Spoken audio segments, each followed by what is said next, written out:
People have to call in the middle of the night to get an appointment.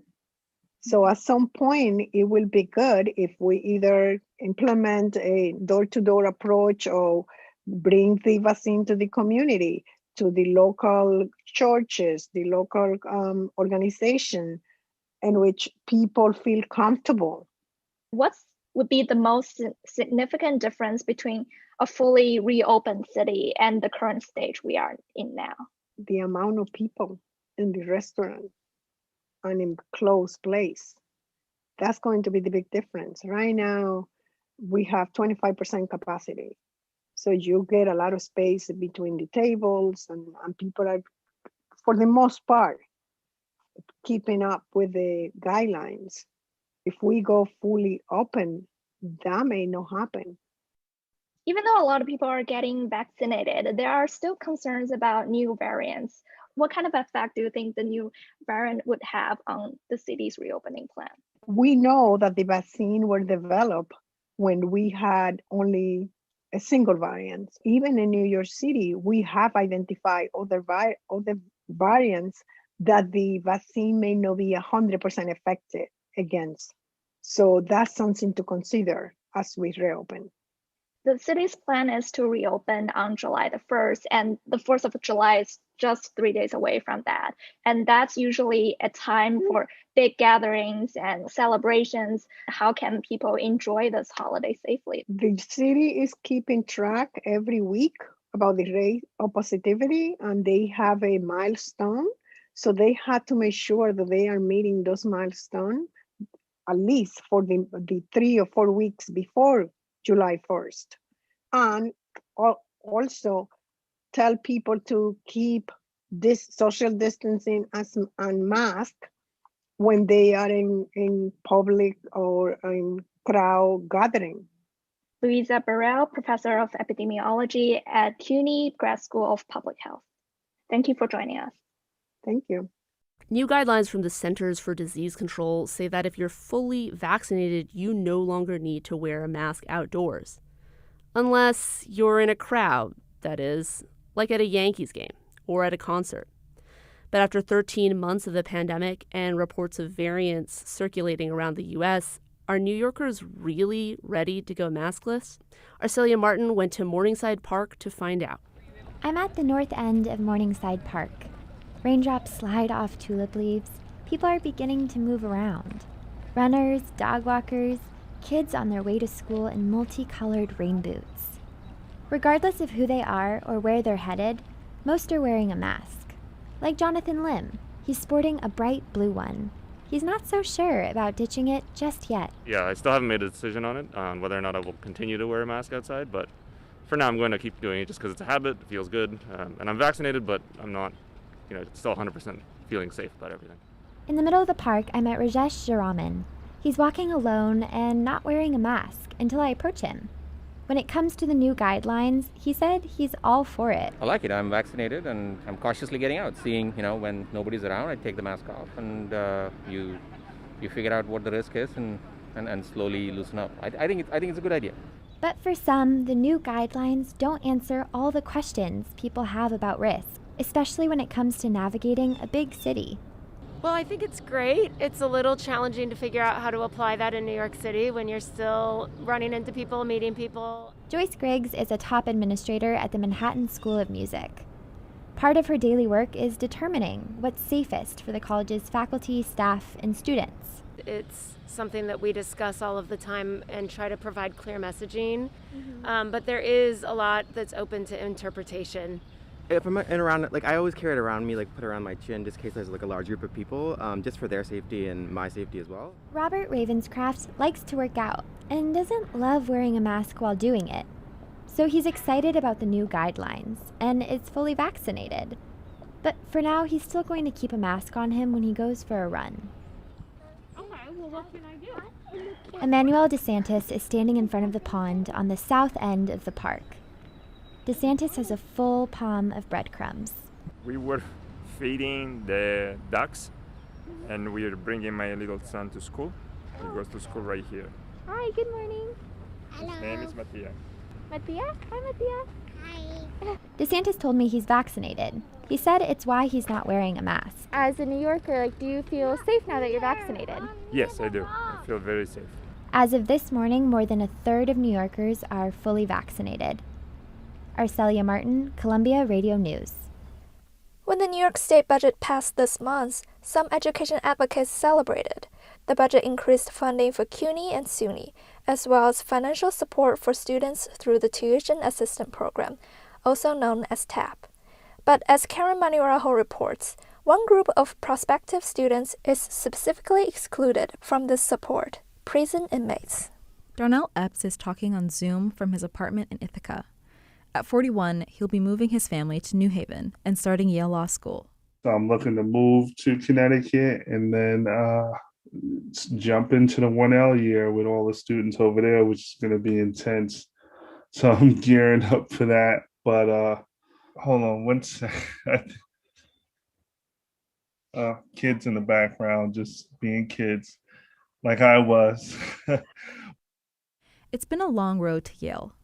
When Darnell was 20 years old, he and his brother were involved in a fight in which one person lost their life. Darnell was sent to 5 Points Correctional Facility. It was my first felony conviction, first time going to state prison. And, I didn't really know what to expect. His first year in prison, Darnell completed his GED. Then, with the help of a private grant, he began taking college classes. Relying on limited funding, it took him 8 years to complete his associate's degree, just before he was released from prison in 2020. Then, he applied to Yale. Research shows that correctional education can improve the chances that people like Darnell will not return to prison. A study by the Rand Corporation says recidivism is reduced by more than 40% compared to inmates not enrolled in educational programs. This is Max Kenner of the Bard Prison Initiative, speaking in a policy briefing to restore state funding for people in prison. College and prison is not exclusively some kind of radical intervention. It says the prisons are here, but we acknowledge that people within them, like ourselves, have a future that we are going to share. The year Darnell finished his degree, there were about 45,000 inmates in New York State prisons. Only about 1,600 of them were enrolled in college programs, largely due to a lack of state funding. In fact, inmates were specifically prohibited from applying for financial aid programs, TAP on the state level and federal Pell Grants. Those limits on support for prison education date back to the so-called tough on crime policies of the 1990s. Here's Max Kenner. Because it didn't just say, we believe in prison. It said to people in prison, we believe in the prison. We believe in your conviction, your crime, your punishment, but we have no interest in your future. In the past decade, there have been a number of attempts to return funding for education in prisons. None were successful. In 2014, Governor Cuomo tried to expand funding for prison education. Some Republican lawmakers responded by saying it was a misallocation of education resources. They launched a campaign called Kids Before Cons. But this year may be different. In 2020, the Trump administration restored federal Pell Grants for incarcerated students. The Democratic supermajority in the state Senate is considering lifting the ban on state education funding to inmates. Stephanie Bazell is the Director of Policy and Advocacy at the College for Community Fellowship, a New York-based advocacy group. For Bazell, increased funding to programs like CUNY and SUNY is important, but she says our conversations around educational access still exclude people in prisons and jails and should focus on equity.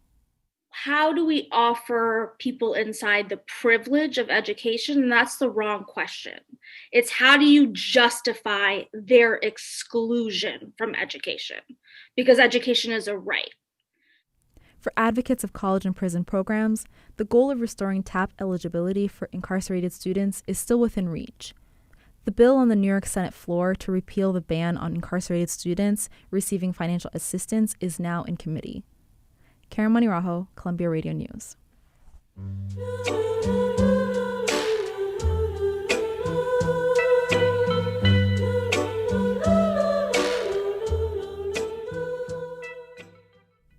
Tomorrow, Indian Point, the nuclear power plant just north of New York City, will shut down its last reactor. The plant has generated enough energy to power up 1 million homes. Indian Point's fission energy may one day be replaced by fusion in New York's pursuit of carbon-free power. Kate Stockrum explains the scientific, regulatory, and political hurdles nuclear fusion faces. When it comes to clean energy, nuclear fusion is legendary. Fusion is kind of the holy grail of energy sources. Charles Neumeier was with Princeton Plasma Physics Lab for over 20 years. One engineer told me anyone who's in fusion knows about Charlie, which makes sense. His resume reads like a timeline for fusion's development. It's a wonderful thing. It's like a gift from God. It's doesn't have much of anything that's bad about it, except that it's really hard to get it working. Neumeier explains New York's first hurdle to fusion. It's just difficult. Fusion creates energy by forcing atoms together. It's the same reaction that fuels the sun and stars. But turning that energy into a usable power source here on Earth would take enormous magnets and temperatures around 150 million degrees Celsius. Neumeier says that's much harder to do than, say, burn coal. You dig coal out of the ground, you light it on fire. Or gas, or oil. It's the same kind of thing. It comes spewing out of the ground. Or even run a nuclear fission plant. You mine uranium and then you separate this stuff from that stuff and you make a big pile and it gets hot. But New York is closing one of its 4 fission plants and instead investing $2.5 billion in renewables like wind and solar. Though renewable sources provide carbon-free power, fusion would be the more efficient, reliable source of clean energy when it becomes possible. But then there's regulation. The biggest difficulty really is that regulators are used to fission. Laban Koblenz is with ITER, an experimental fusion reactor being built in France. ITER is a research facility, so regulations there are set to provide a template for fusion regulations all over the world, including New York. But the only regulations we've had to create before are based on the old fission standards. And fission has safety, the regulation of safety as seen even before 3 Mile Island and Chernobyl and Fukushima is an extremely complex thing that's based on risk. It's based on emergency systems, backups. However, unlike fission, fusion reactions stop if conditions aren't met, so there is no potential for such meltdowns. Because it's safer, Koblenz expects future fusion plants will have requirements typical for any regulated industrial facility, like a car manufacturer, plus radiation safety directives. The regulation associated with fusion should be a minuscule fraction of that associated with what we have all come to think of as nuclear fission. Dave Wilburn is a leading American power generation consultant. He says that same distinction between fission and fusion will also need to be made clear for New York's politicians and public who pushed to close Indian Point for years. My concern is fusion will be reported as fusion nuclear power, and it gets all the baggage associated with fission power of the past. You're familiar with the term NIMBY? NIMBY is an old term in the power generation industry. It means not in my backyard. Across the ocean from New Yorkers' backyards, ITER, the experimental fusion reactor, is on track for its first test in 2025. It's a promising start, but experts say the technology to harness fusion energy in the States is likely still 2 decades away. Kate Stockrum, Columbia Radio News.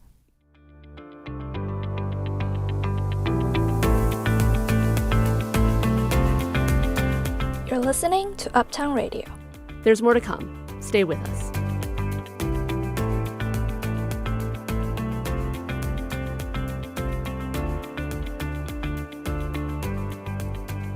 You're listening to Uptown Radio. I'm Megan Zerez. And I'm Haley Zhao. President Biden wants community college to be free for 2 years. What would this mean for New York State schools? Banning traffic from some city blocks has been popular during the pandemic. But can residents keep it going? And New York City is opening its very first soccer stadium. These stories and more coming up.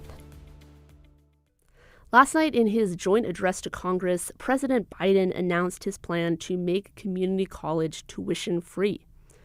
But even without the cost of tuition, a degree may still be out of reach for many low-income New Yorkers. Eli Dvorkin is the editorial and policy director at the Center for an Urban Future. He says there's a lot at stake for the thousands of New Yorkers without a college degree.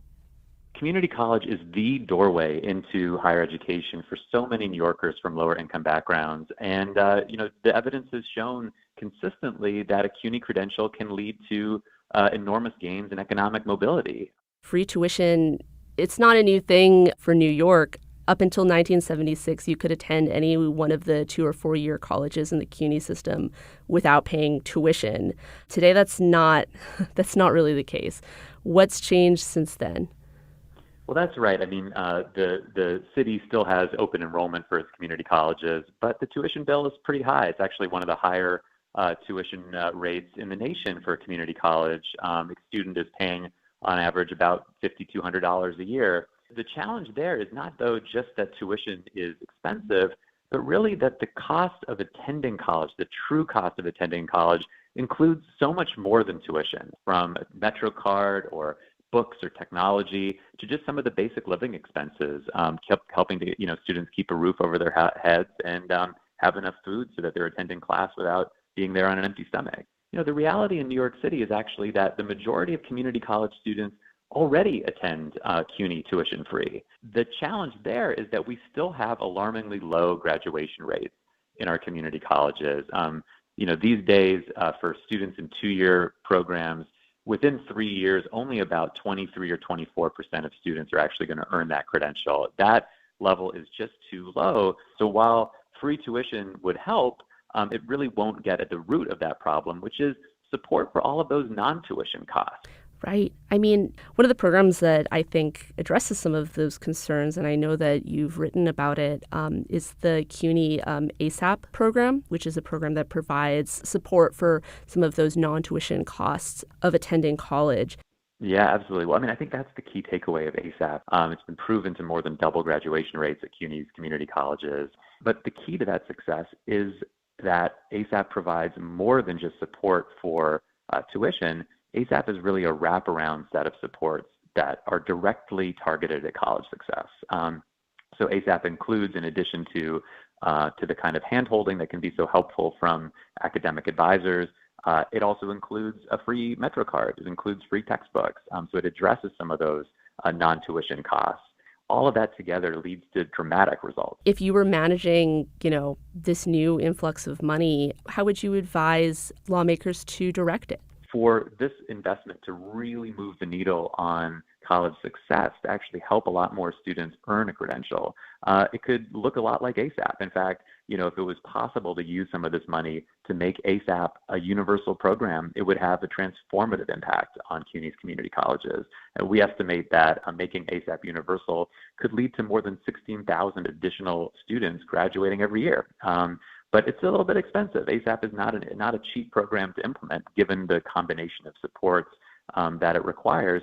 But the results really bear out the necessity of that investment, because it has had such a demonstrated and proven impact on increasing graduation rates, even for the students with the greatest barriers to college success. Eli Dvorkin is the editorial and policy director at the Center for an Urban Future. Eli, thank you so much for being with us. My pleasure. Thanks for having me.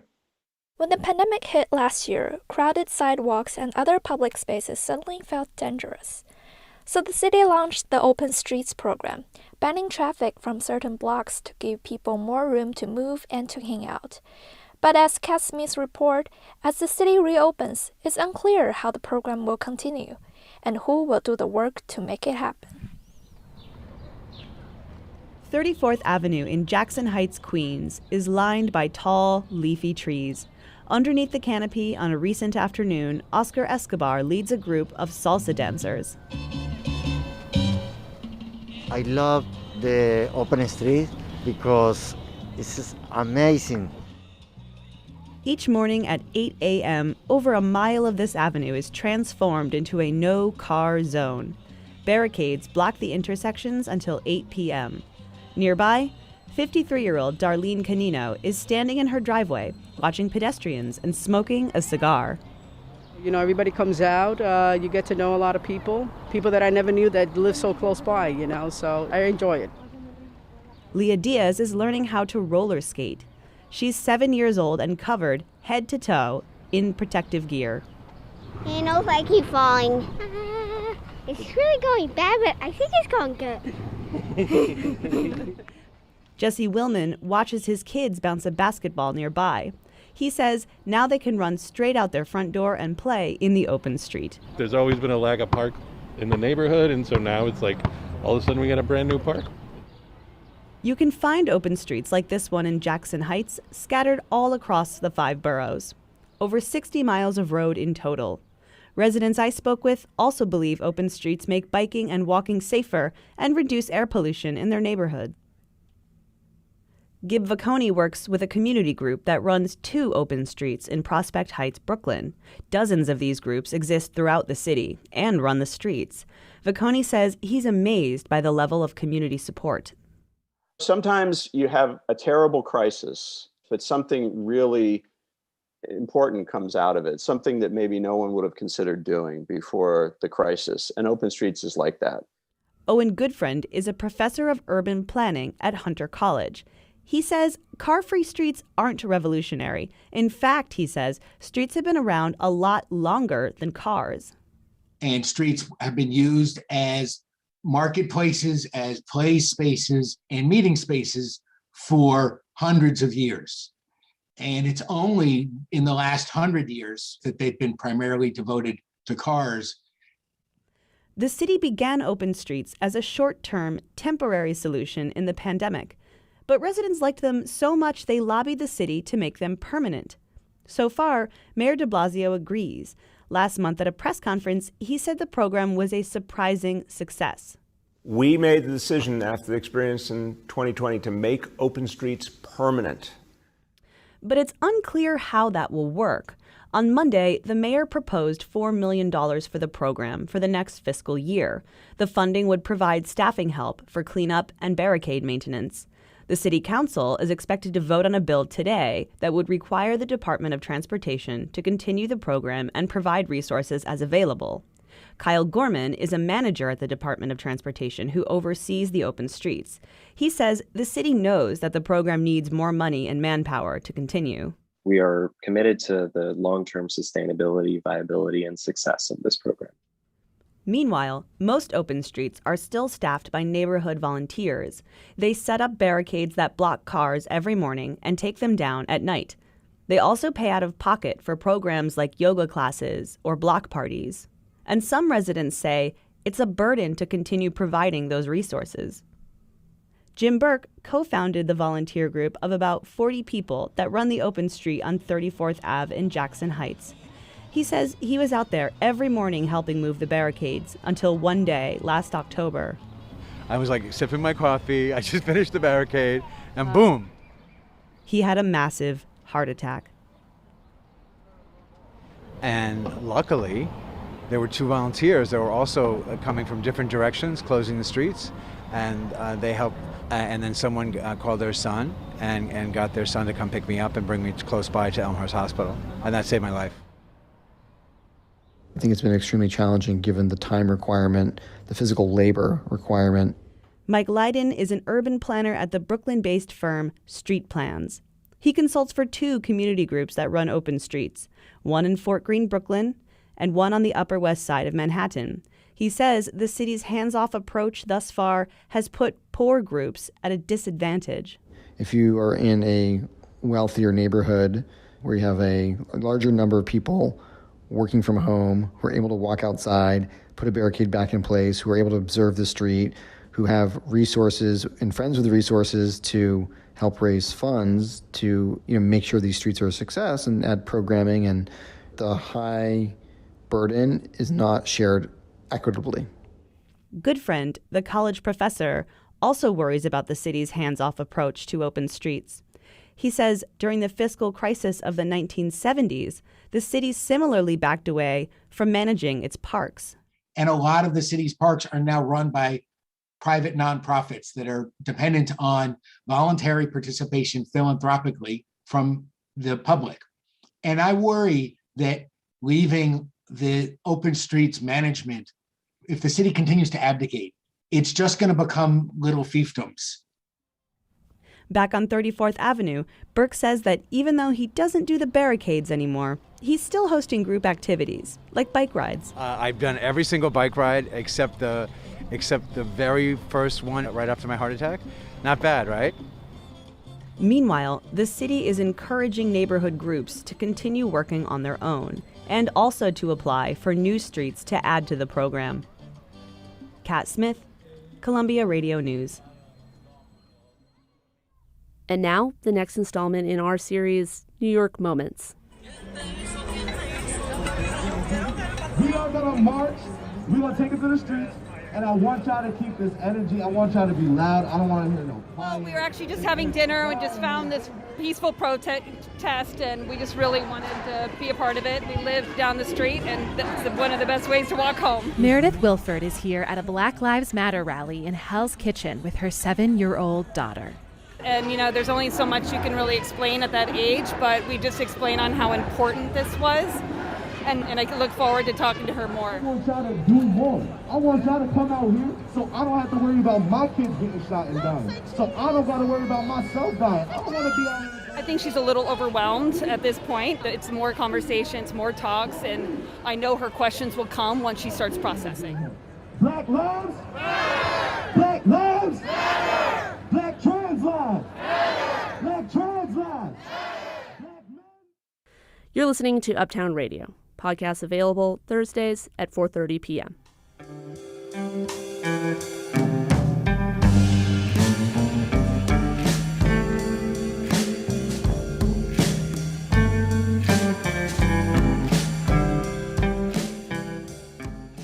New York City's first dedicated soccer stadium is coming to Queens next year. Queensboro Football Club is building a home field at York College, part of City University of New York. CUNY says it awarded the contract to support the university's academic and athletic mission and bolster the local economy. But as Kate Stockram finds, sports economists are skeptical the stadium will be an economic driver. Queensboro FC is a new United Soccer League team, one step under Major League Soccer clubs like the New York Red Bulls. Fans chose the team's color, landing on 7 train purple, an homage to the local subway line. But despite community buy-in, sports economist Andrew Zimbalist says stadiums rarely act as economic drivers. There's very little evidence that occurs at any level, at college sports or professional sports. The 7,500-seat stadium will host community events along with team games. But because the team is lower tier, Zimbalist says he assumes Queensboro fans will likely be local. And so it's really just money being spent on one block in the area rather than being spent on another block. Over 150 nationalities call Queens home. Sports economist Victor Matheson says that diversity will likely serve the club well, as many of those nationalities are known for soccer fandom. But he says that's also a double-edged sword. You've got a great potential audience there, but you have to do right by them. These are not fair weather soccer fans. Immigrant communities know when you're throwing junk at them. Meaning it's more important that the team, not the facility, is impressive. Kate Stockram, Columbia Radio News. The internet and our use of it are constantly evolving. 5 years from now, the web will probably be entirely different from what we know today. Artists, companies, and researchers are already considering what that future web might look like and who will control it. Nicole McNulty takes us on a trip to the metaverse and what it might mean for the future of the way we interact with technology.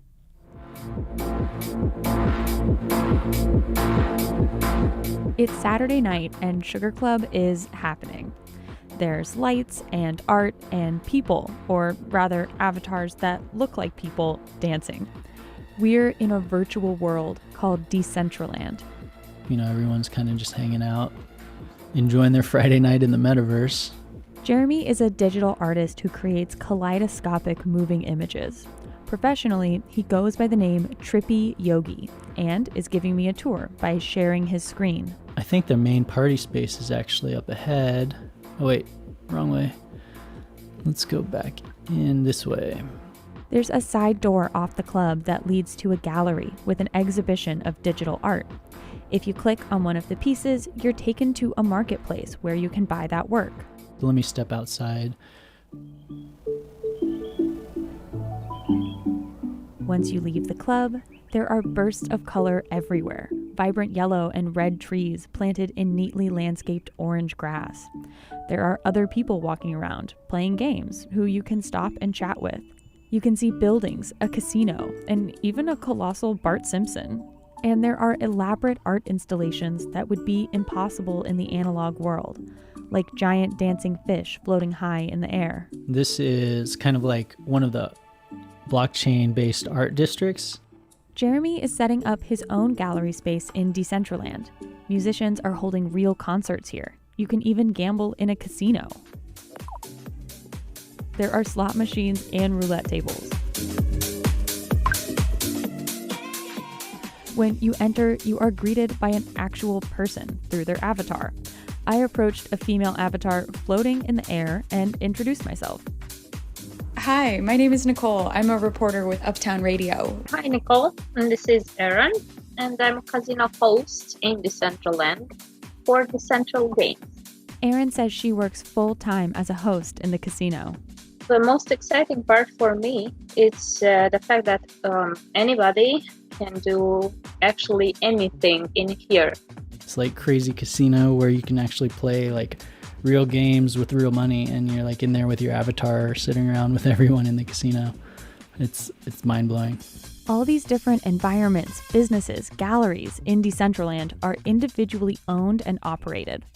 Unlike the web we now know, the space in this world is finite by design. There are only 90,000 parcels of land here. Most are already sold, and the market is shooting up. Earlier this month, a plot of land sold for over $500,000.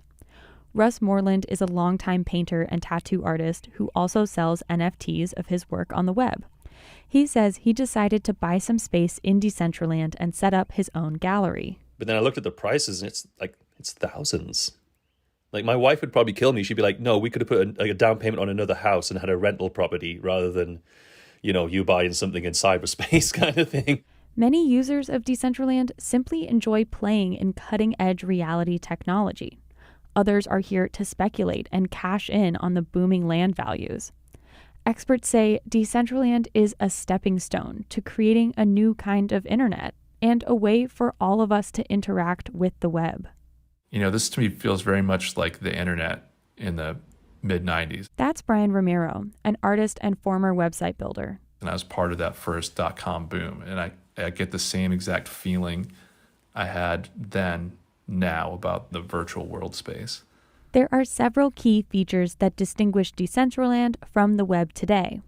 The interface is virtual and far more interactive and elaborate. And most importantly, the ownership and operation of that virtual world is decentralized. Nearly every website you visit now is owned by a single entity, like Amazon or the Internal Revenue Service. Peter Kaufman is a writer who works at MIT's Open Learning. He says as users go from site to site, it gives the illusion that they are controlling their own experience online. But in fact, you're not. I mean, if you're on Google or if you're looking at YouTube or if you're, surfing, listening to music, chances are you're on a platform that is controlled by people other than you. It's basically like a monarchy. That's Glenn Goodman, a former BBC journalist and author of the book The Crypto Trader. He says that Decentraland offers the opportunity for collective decision-making. With a decentralized metaverse, you can create a democracy. So, in a way, it's a kind of libertarian vision, getting away from the old monarchy of the virtual worlds run by corporations and creating new worlds for the people, run by the people for themselves. Dave Carr, on the marketing team for Decentraland, agrees. Where Decentraland differs is that the people who exist in the world, they not only create the world, but they own the world and they also govern the world. People who have a stake in Decentraland, who own the land or hold currency, have decision-making power. Kaufman says we already have important examples of decentralization on the net.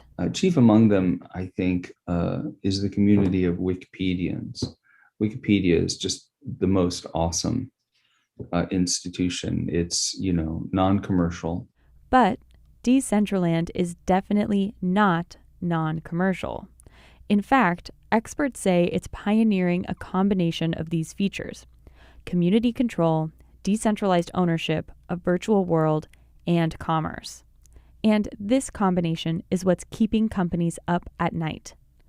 Mark Pesce is a futurist and author of the book Augmented Reality: Unboxing Tech's Next Big Thing.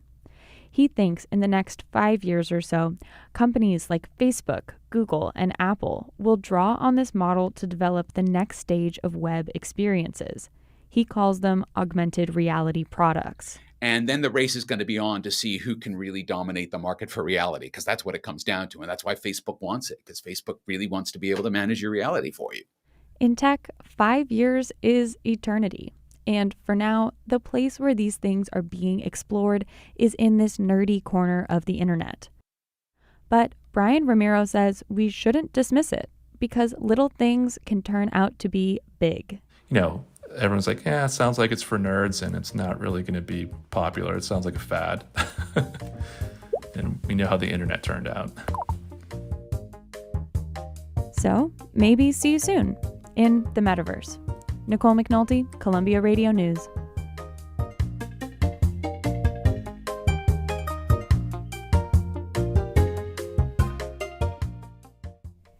And now, in the latest in our commentary series, Katie Anastas shares how a 400-year-old play helped her embrace her identity. One day, when I was around 12 years old, my parents and I were in the living room, flipping through TV channels. We came across the 1996 movie version of Twelfth Night by William Shakespeare. My dad jumped up and got a book of plays off the shelf so I could follow along. I'd never seen a Shakespeare play, and the language was intimidating, but I wanted to give it a try. Twelfth Night tells the story of two twins, a man and a woman, who are shipwrecked. The woman, Viola, washes up on the shore of an unfamiliar country. Unable to find work as a woman, Viola disguises herself as a man and goes to work for Duke Orsino, who rules the country. As I sat with my parents, I watched Viola carefully glue on a fake mustache, bind her chest, smoke cigarettes, and learned a sword fight. She walks like a man, with her hands in her pockets and a cool, confident stride. To 12-year-old me, it looked like a lot of fun. Some part of me wanted to be Viola. I wanted her confidence, her wit, and her cool outfit. Later in the film, the Duke and Viola run into a barn to escape the rain. The fool sings a song for them. Come away. As he sings, the Duke puts his arm around Viola. The camera sweeps around them. Their faces draw closer. And you realize that these two, quote-unquote, men are into each other. Up until this moment in Twelfth Night, the only other queer people or queer relationships I'd seen on screen were either played for laughs or demonized. In this scene, it wasn't treated as a joke. It was just two people in love. And to be honest, it stressed me out. At Catholic school, my teachers were telling us that homosexuality was a sin, that desire, particularly same-sex desire, was something to be ashamed of. I look back on that discomfort and realize that Twelfth Night was speaking to a part of me I didn't have words for yet. At my all-girls high school, I gladly donned a fake mustache to play a boy in class skits. I started realizing what crushes felt like. I went to college and dated a woman for the first time. I tried dressing masculinely, femininely, and somewhere in between. I came out. Twelfth Night was a touchstone for me through it all. Viola explores everything a woman can be. She can woo and be wooed. She can attract and desire. She can be confident and shy. She can be masculine and feminine. Today I have my pick of movies and TV shows when I want to find a character who reminds me of me. But I still make time for Twelfth Night. I've seen adaptations set in India and in American beach towns. I've seen all-male productions and all-female productions. Every time I see it on stage or watch the movie, I think about my 12-year-old self, confronted with the idea that gender and sexuality was a lot more complicated than I thought.